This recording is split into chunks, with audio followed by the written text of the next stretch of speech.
welcome to Doctor Will See You Now, the next in our podcast series. And I'm really delighted to have Professor Joe McDonald here with us today. Advisory board member of the Access Group, 30 years as a clinical psychiatrist, clinical lead for mental health on the National Programme for IT, and most importantly, you've just written a book, Digital Health Royalty. Joe, welcome. Tell us a bit about yourself. Thanks a lot. Well, obviously, I'll start with the book. Fire and Loathing in Las Vegas, available on Amazon, £1.77 if you want to download it, or if you want the coffee table full colour version, quite a lot more. I set off as a medical director of a mental health trust. Well, I didn't start there, but that's what I was about 20 years ago. My trust merged with the trust next door, as NHS organisations tend to do, and I suddenly became deputy medical director.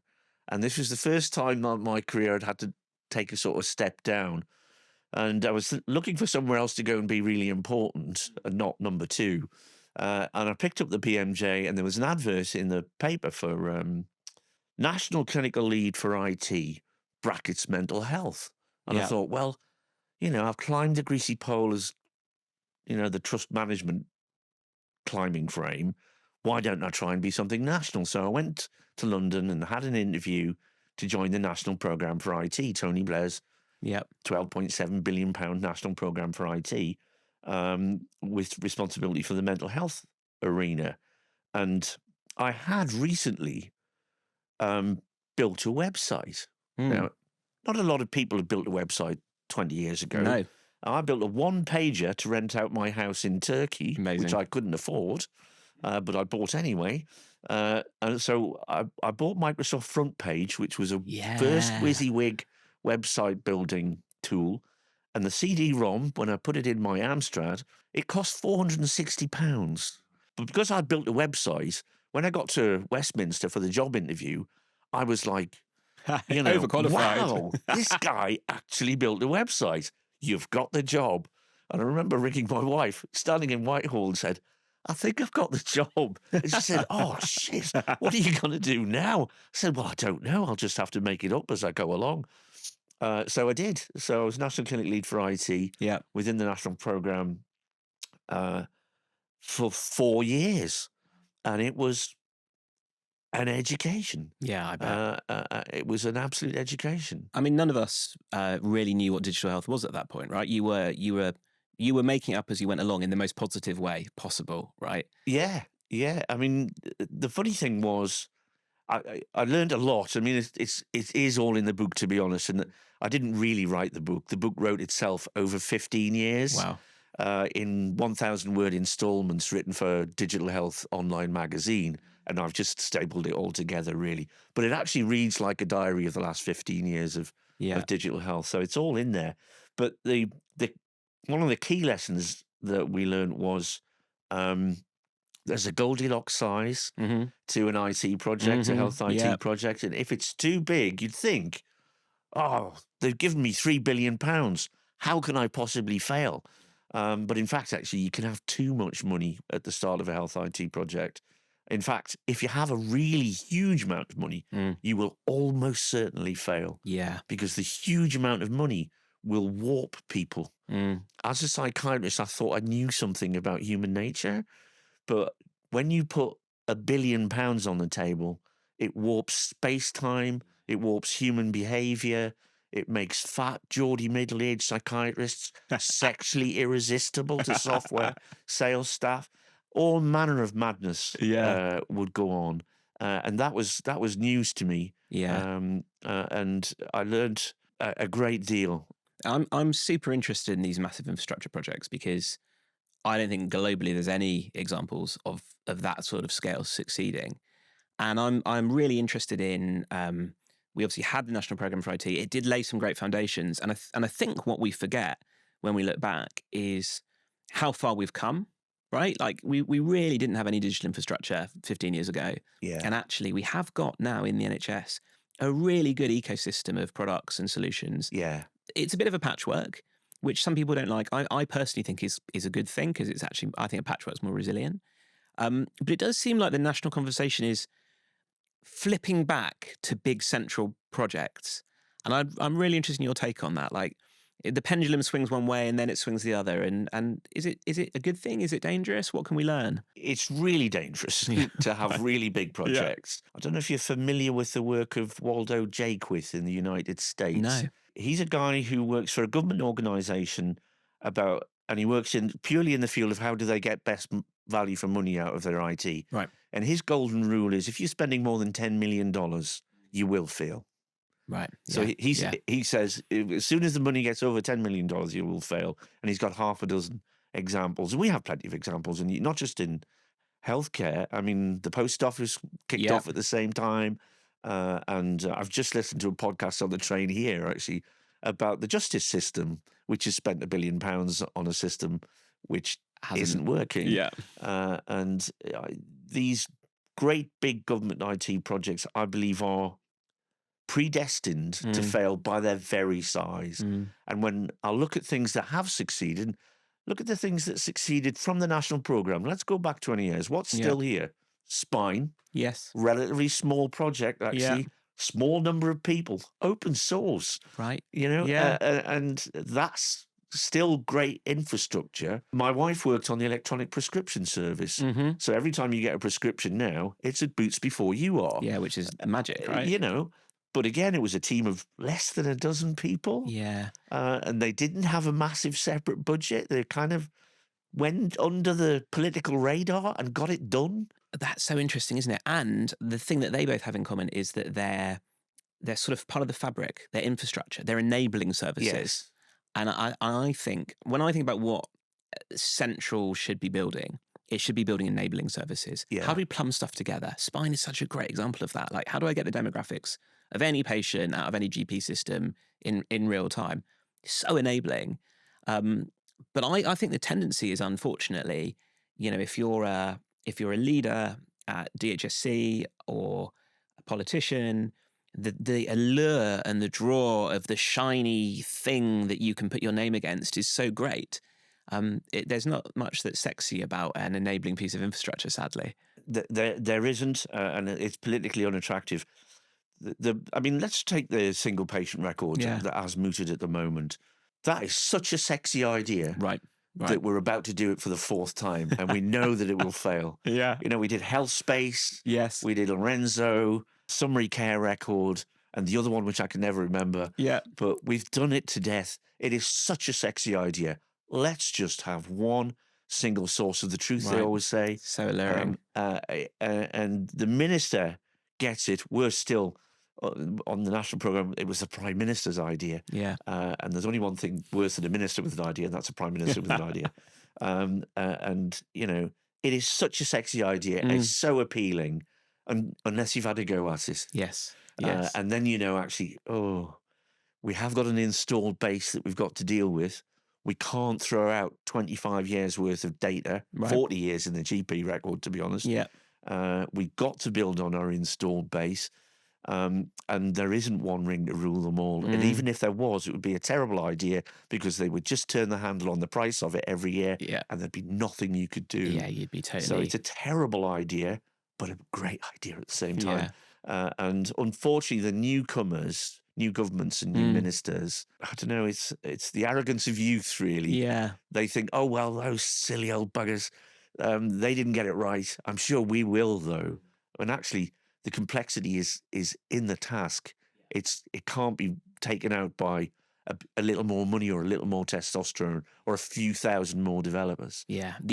I mean, the institutional memory isn't there, is it? And everybody thinks the people that went before them were fools and they can do it better. And the reality is, as you say, the devil is always in the detail. Yeah. And it would be a shame. We have shared care records. We have the summary care record.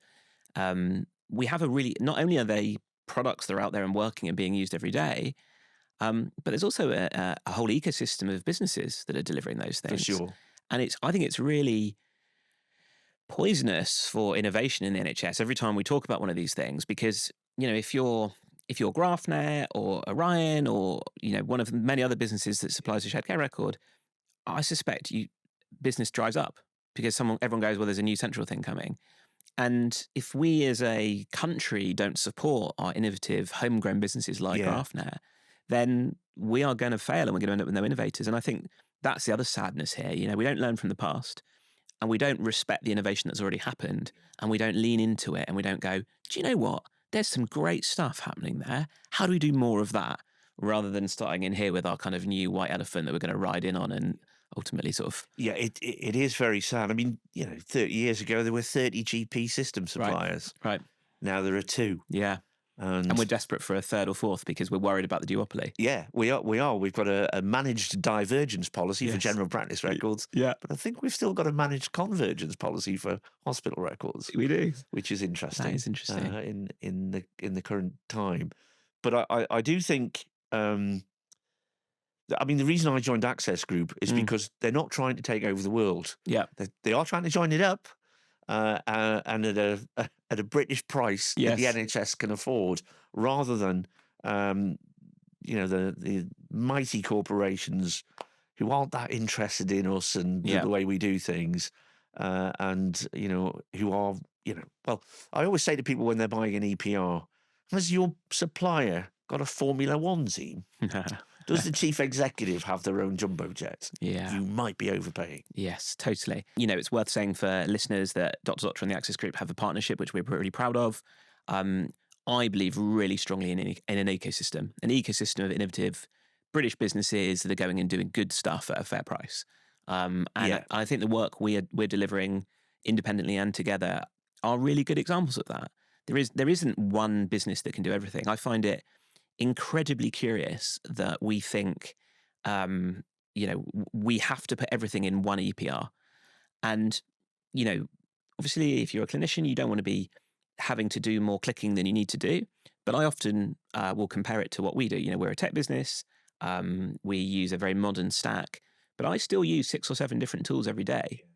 And they work together really well because I don't want to just use the Microsoft toolset. I want to be able to use Slack, and I want to be able to use Miro and Figma and lots of other tools. And I think our job as innovators and suppliers in the NHS is to prove that by working together, we can move quickly, we can deliver value, and ultimately something great for patients and our clinical users. I've probably done more national UX surveys on EPRs than anybody else in the world. And one of the things that I learned from them was, I did the first one 15 years ago where I surveyed all the EPRs in mental health, and that was a 2-man band. It was me and Darren McKenna, who was my CIO at my trust. And we did a national user survey, and we found some really interesting things. One was, it didn't matter that much which system you had. Yeah. It was about how well it had been implemented. So you would see Rio would score 32 in one trust, 84 in another. Really? Out of 100. Yeah. And I've done a number of national surveys together with CLAS and NHS England over the last few years. And what emerges is that little niche systems that do one thing really well will come top of the league. Right. The broader the system is, and the more it's trying to do, the lower the usability score. So everybody, try and prize out of the midwife's hand her copy of Badgernet, and they will not have it prized out of their hand because it's been designed exactly to do what midwives need to do.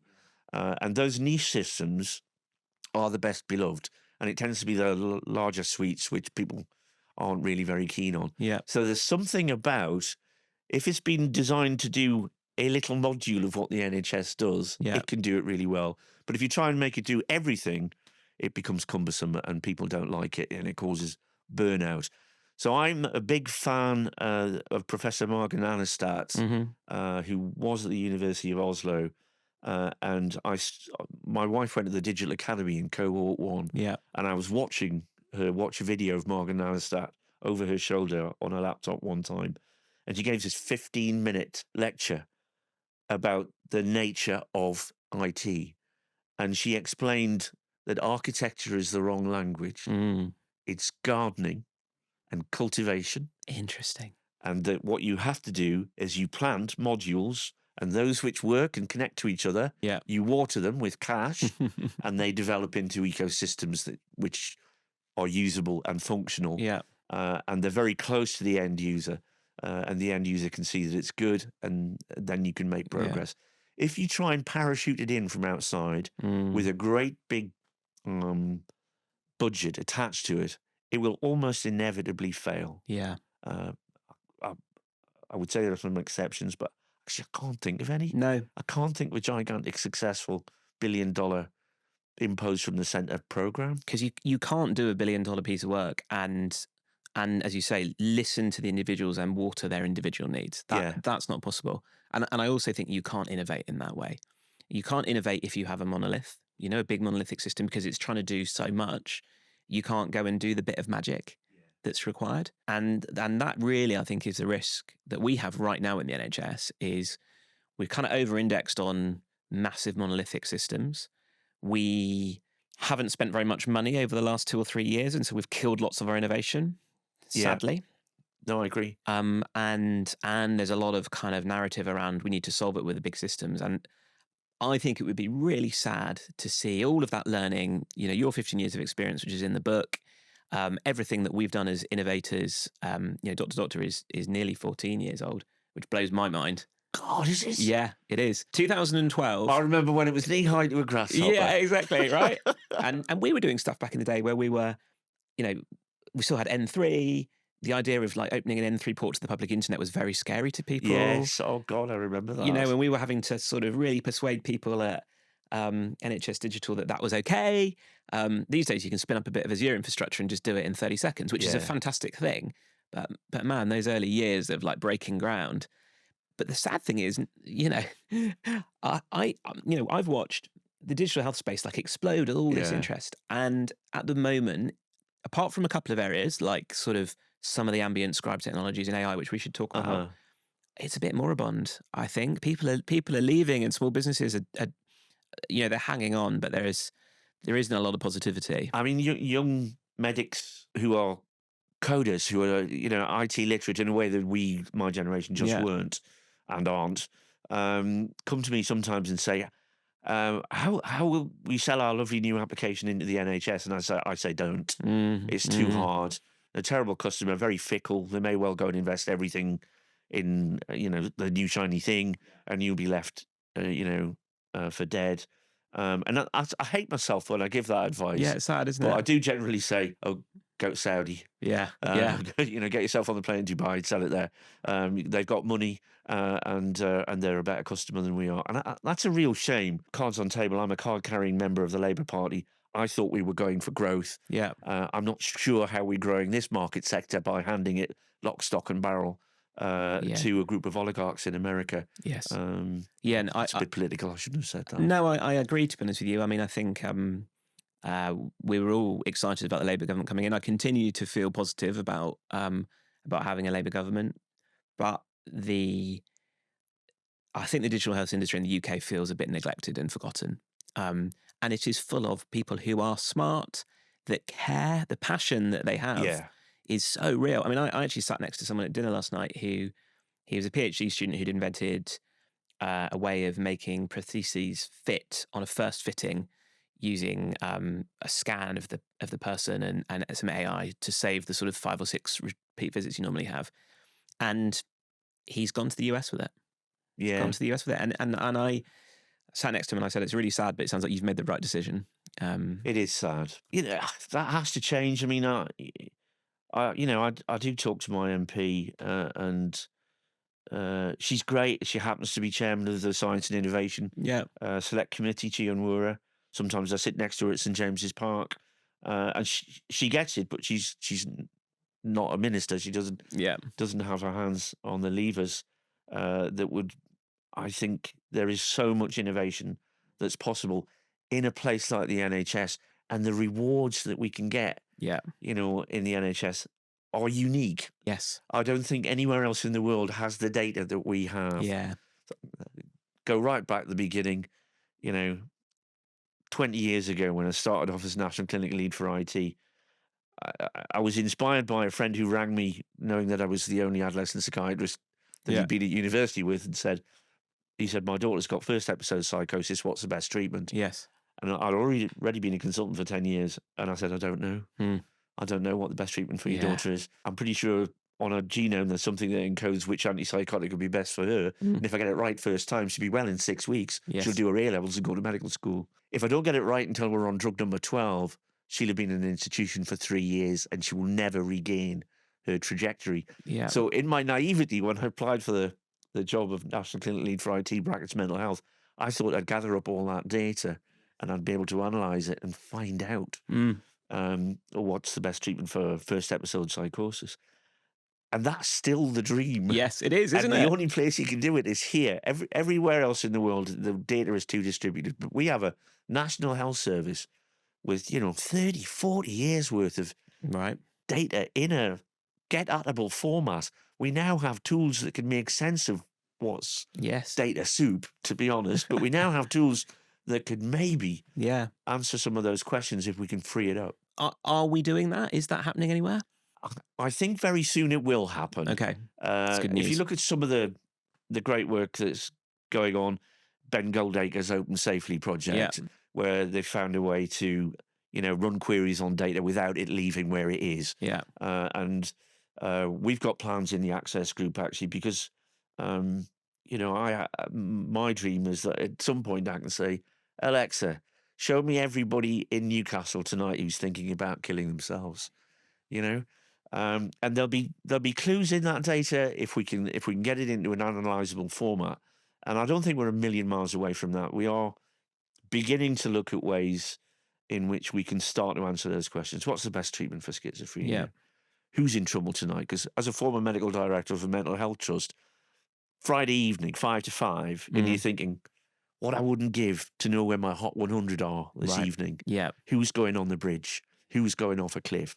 And are there clues in the data? And I think there are. Yeah. The indicators are that they're all there. And could we actually make that difference? And I think the last 20 years of work in digital mean that we are getting close to that, being able to really answer some very difficult questions. But it is a unique opportunity. The Americans aren't sufficiently connected to do what we can do. I've always said this. I've said that the NHS is the best place to build a digital health business. And if you can prove it and you can scale it, then you should be able to export it. And the NHS should be an innovation factory creating exports that go and deliver value. And it's a shame that we're not that. I want to dive a bit into what you just said, because, the state of mental health services at the moment is really tricky, right? Lots of people, lots of clinical burnout, lots of patients waiting a long time. I suspect the number of serious mental health incidents that we're having is increasing because of the lack of capacity in the system. And it does feel like there's an opportunity, particularly in those services, to use data to change the way we practice, almost more than anywhere else. And to use the combination of that big data set, perhaps remote monitoring, utilising some of the tools that already exist better. Like, what's your take on that as someone who is still practicing? I think there are tremendous opportunities to use technology to make things better in the mental health space. There's some of it's really obvious. So the ambient voice scribing, I know there's been a lot of worry about it, and does it hallucinate, etc., and is it safe to use? Yeah, I believe all of that is doable. We have integrated ambient voice in the new version of Rio, and it does save a tremendous amount of time. Yeah. So I did stop practicing for a while. Yeah. Gave up my license to practice. I'm back now, actually, because the only bit I ever enjoyed was the bit where you were talking to the patient, listening to the patient. Yeah. The bit that I hated was all the admin. I hated writing it up afterwards. You and me both, Joe. GP letters and all the rest of it. And now the AVT's taken that all away. So there's a genuine productivity gain there. And if everybody had AVT, if every mental health worker in the country had AVT, they'd all buy, I reckon, 10 minutes in the hour. Yeah. Now, 10 minutes in the hour multiplied by the thousands and thousands of people who work in mental health, I'm pretty sure we can solve most of our problems in a couple of years by saving 10 minutes in the hour. That's our productivity target done. Exactly. And once you get into the virtuous circle of that list coming down, and I have great hope, actually, that waiting lists can be disappeared, because I'm old enough to remember the last time we disappeared the waiting lists, and we did. I mean, we had massive psychiatric, especially child psychiatric waiting lists back in early 90s. And within a couple of years, I know Tony Blair's not everybody's cup of tea, but within a couple of years of Tony Blair coming to power, they'd gone. Yeah. I had no waiting list. I was a Amazing. child psychiatrist without a waiting list. So I know it's doable. Yeah. And That's the positivity we need. Was it one thing, or was it like normal? It's 1,000 small interventions. it was many things, Yeah. but mostly they went low enough in the organisation and said, you've got a big waiting list problem. How are you going to fix it? Right. And what do you need? Yeah. And we came in on Saturday mornings. Did you? And we worked on Saturday mornings and got reasonably well rewarded for it. Yeah, which is fair, right? Absolutely it is. But once you've got rid of the waiting list, actually, other things become possible. You begin to make other efficiencies. You begin to get other people to do what the psychiatrist should only be doing, what only the psychiatrist should do. Yes. Other bits of the job can be farmed out to people who aren't quite so expensive Yeah. as a consultant psychiatrist. And that is possible in all sorts of ways. But once we got out from under the tyranny of the crushing waiting list, then you can start to think, well, how can we do this even more efficiently? Yeah. Because you've got the time, you've got your nose up from the grindstone long enough to take a look. A little bit and of say, headspace. we could do this better. You know, maybe we could automate some stuff. Tell you what, instead of spending the first hour of your first meeting with the patient explaining to mum how to fill in a Connors rating scale for ADHD, maybe you could put that on a video. Right. And it could be explained really well. Yeah. Every time. Yeah. Rather than by, in a slightly rushed manner, by somebody worrying about they've got to pick the kids up from school, and they might actually get a better chunk of knowledge out of the service in a video clip than they will in a real life encounter. And then there are lots of things that we've done. I mean, this is a really old joke. Why did the patient go to the clinic? Well, to remind the consultant to look in the notes. But it's kind of true. Yeah, That is often what's going on in outpatient clinics. So there are many ways in which we can improve the efficiency of the NHS, which technology can definitely help with. AVT being the lowest hanging fruit. Yeah. And I think there will hopefully be a big AVT boom next year, and in a year's time, most people will be using it as default. I think that is quite likely. Well, you know what? I've spent probably 15 years pushing technology onto my clinical colleagues who didn't really want it. And now I've got people in a queue for AVT. Right. Literally, we want to go next. Yeah. Trust's complaining that we've let their neighbours go before them. And do you think those tools will end up living in the EPR? Will people buy separate things that live outside of it? Like, where are we going to end up there if you had a crystal ball? So I've travelled the world and looked at what's on offer. There are very few examples. Rio is one of them. InterSystems is the other really good one, where they've absolutely integrated the AVT into the EPR. Yeah. So there's no cutting and pasting or taking it out of one application and putting it into another. And I think that's the way. I've been very keen that that's how we do things in Rio. Yeah. Because I think that integration is absolutely key. The other thing for me is if it's baked into the EPR, after how many ADHD assessments does the machine become able to do most of the assessment? Yeah, interesting. I've done hundreds. Yes. And after a while, they get quite similar. Yeah, I bet. And your process for reaching a decision about prescribe or not psychological methods or not, I'm pretty sure modern AI could sift out the cases that need to see the human. Yeah. Then you begin potentially to drop the cost of that treatment pathway.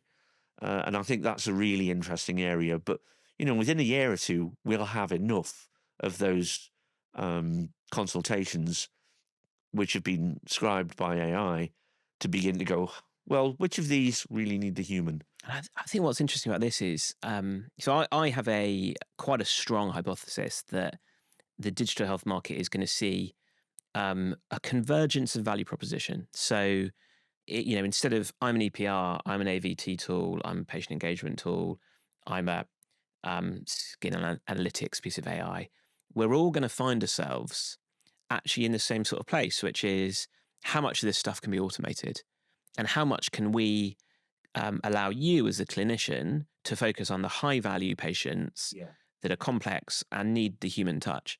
And that sort of the point that we achieve that, I think we haven't solved the problem, but we've moved forward so far. The interesting thing for us as sort of suppliers in the space is that convergence, I think, might happen quite quickly. And what we traditionally thought of as an EHR could look really different in 12 or 18 months' time, I think. I agree. But the really difficult bit, there's a chapter in the book about I go out in the middle of the night to see a patient who's psychotic in a police cell in Gateshead. Right. Now, AI is never going to know No. how to get to the police station in Gateshead. Well, it probably could do that, actually. But it won't know how to pull a 16-year-old psychotic patient out of the nightmare that is psychosis after they've been banged up in a police station. That's a way off yet. Yeah. But that's where I felt I was adding the most value.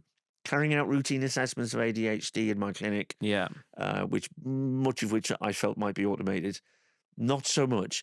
But in those really difficult cases where actually your 20 years of experience absolutely counts, they're where people who have the knowledge that consultants have should be applied. They should only be doing what only they can do. 100%. There are some things that only humans can and should do.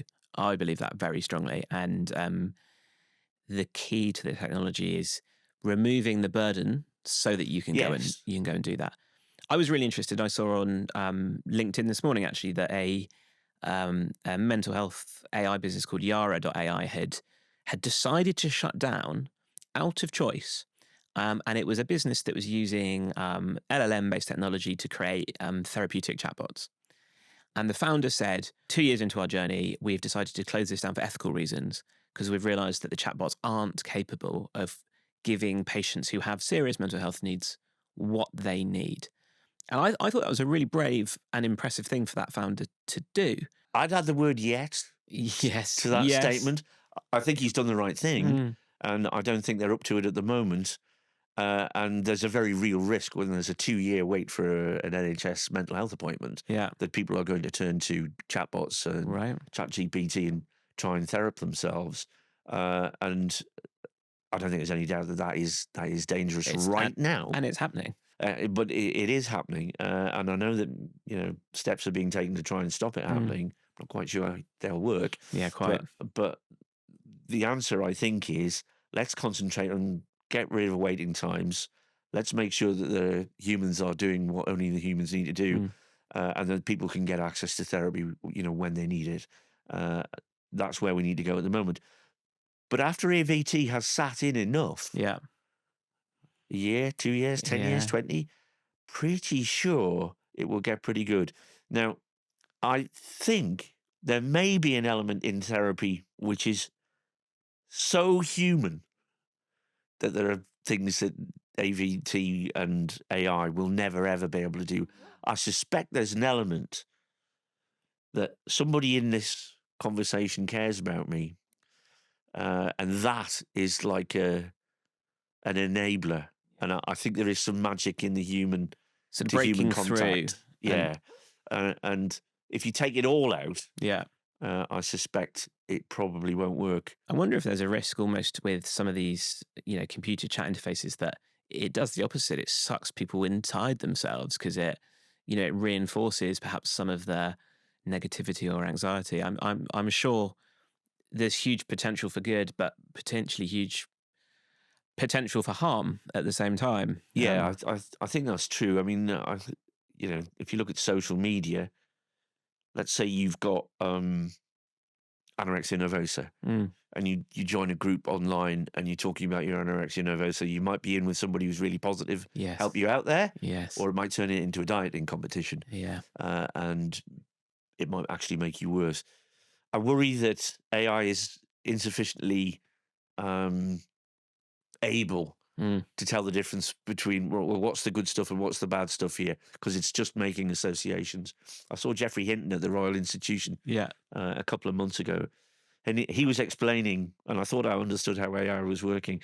He explained that language models, all they do is they see that words are multifaceted, and he described them as having hands and different sized hands, different coloured hands, and they would just grab onto all the words that they fit with. Right.